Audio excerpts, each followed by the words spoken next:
Did you see this video?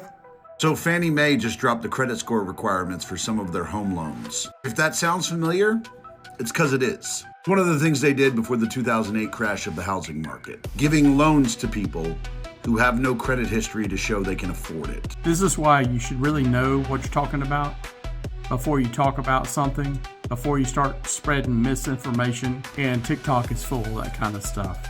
I'm not calling this guy out in particular. This is just one example. So he's right.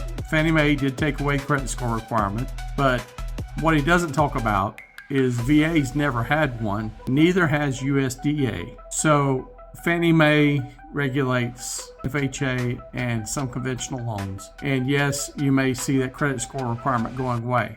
But that doesn't mean what you think it means. That doesn't mean just anybody can get a loan. For both VA and USDA that have no credit score requirements, lenders will put overlays on those loans. Depending on the lender will depend on how low of a credit score that lender will accept. So just because there's no credit score requirement doesn't mean it doesn't factor in as far as the lender's concerned.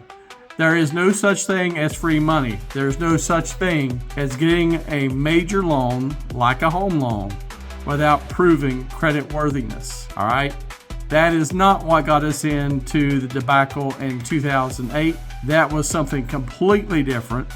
There were a lot of people getting loans that didn't need to have loans, but that had went on for many years before 2008. And yes, the industry needed to change, and the government put some great regulations in place to change those things to keep us getting back into the same exact debacle all over again. Now, things have lightened up a little bit. Things are going to continue to change.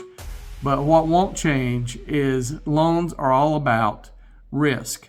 So the lender's going to take the risk that you present into mind. They're going to keep that in mind when they make a lending decision. So if you've not been making your payments, if you don't have a credit history to go off of, you've not shown that you're credit worthy, chances are you're not getting a home loan.